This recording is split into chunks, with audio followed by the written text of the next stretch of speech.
Presiden Putin komandoi penggulingan Zelensky dari kekuasaannya karena telah habisi rakyatnya sendiri dan jadikan Rusia kambing hitam. Военной техники, тяжелой техники. Сейчас рассматривается вариант поставки самолетов. Собственно говоря, вот сегодня я уже говорил о том, что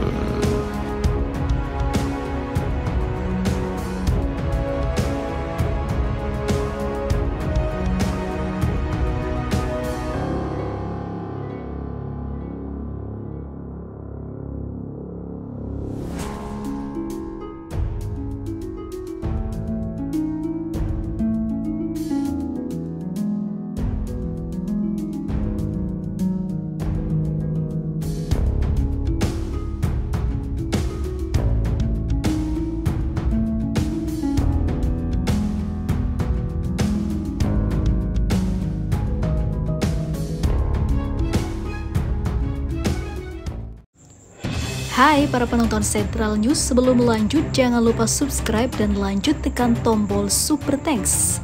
Tombol Super Thanks ada di atas tombol subscribe. Jika Anda ingin mensupport channel kami menyajikan berita yang paling Anda tunggu-tunggu. Terima kasih.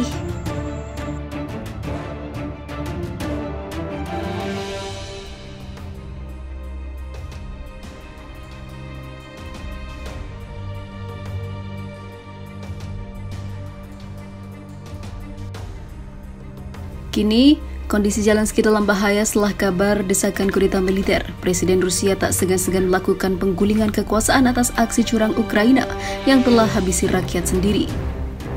Namun, malah menyalahkan Rusia pada kasus ini. Hal itu terungkap setelah kuburan sipil ditemukan dengan ratusan mayat yang terus-menerus ditemukan oleh tentara Rusia yang diidentifikasi sebagai sipil Ukraina. Di tengah invasi Moskwa ke Ukraina, Presiden Rusia Vladimir Putin menyerukan kepada militer Kiev untuk menggulingkan pemerintahan Presiden Volodymyr Zelensky. Seruan tersebut disampaikan Putin dalam pidato yang disiarkan di televisi Rusia pada Jumat. Ambillah kekuasaan ke dalam genggaman tangan Anda, militer Ukraina. Ini akan mempermudah kita untuk mencapai kesepakatan, ujar Putin sebagaimana dikutip dari Reuters dalam pidatonya. Putin mendeskripsikan pimpinan Ukraina saat ini sebagai teroris dan juga geng pecandu narkoba. Tampaknya akan lebih mudah bagi kami untuk bersepakat dengan Anda, militer Ukraina, dibandingkan dengan geng pecandu narkoba dan juga para neonazi itu, beber Putin merujuk pada kepemimpinan Zelensky. Ia turut mengapresiasi pasukan Rusia yang telah melakukan invasi di Ukraina atau yang disebut sebagai operasi militer khusus di Donbas oleh Moskwa.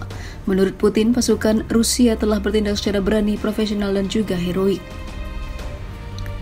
Di sisi lain, Ukraina disebut menginginkan perdamaian dan siap untuk melakukan pembicaraan dengan Rusia, termasuk mengenai status netral mengenai NATO.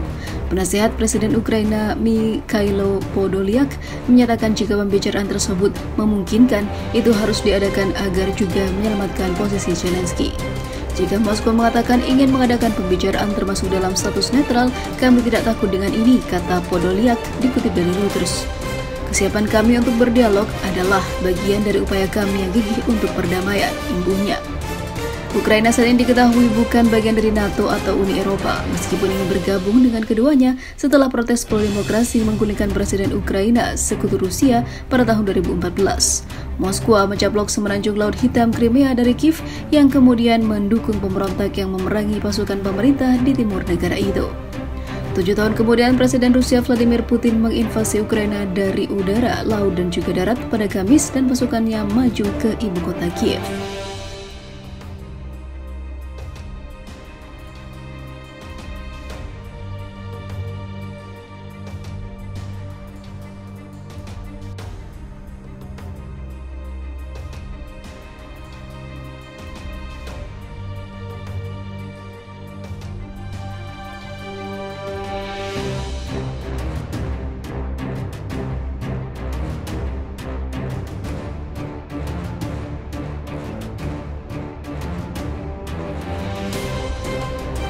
Mengerikan, rezim Kiev tembaki puluhan prajuritnya yang pilih menyerah ke Rusia.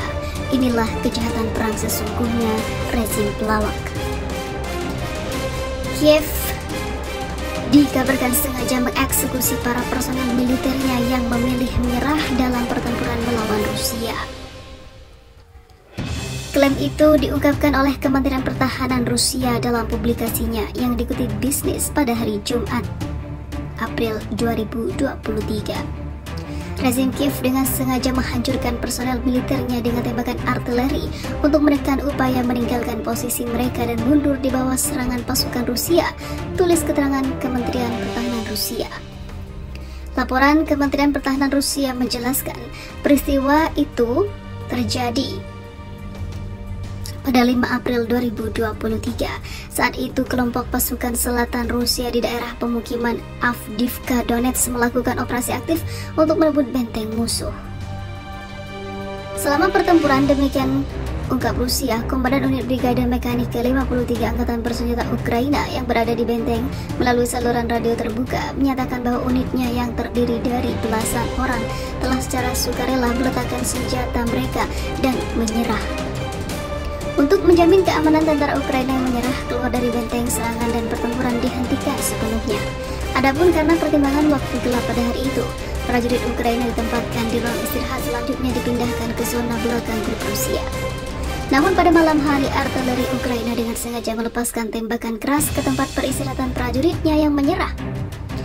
Ada sekitar 300 peluru kaliber besar yang ditembakkan ke prajuritnya sendiri sebagai aksi balasan pada prajuritnya yang menyerah pada Rusia.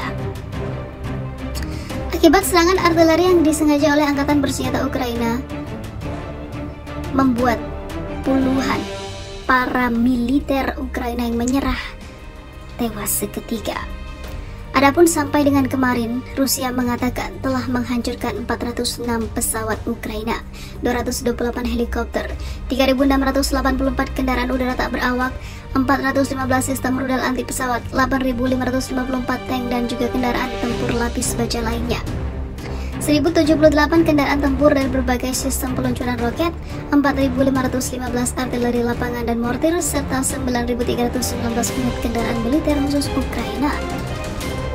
Lalu, siapakah yang melakukan kejahatan perang sesungguhnya?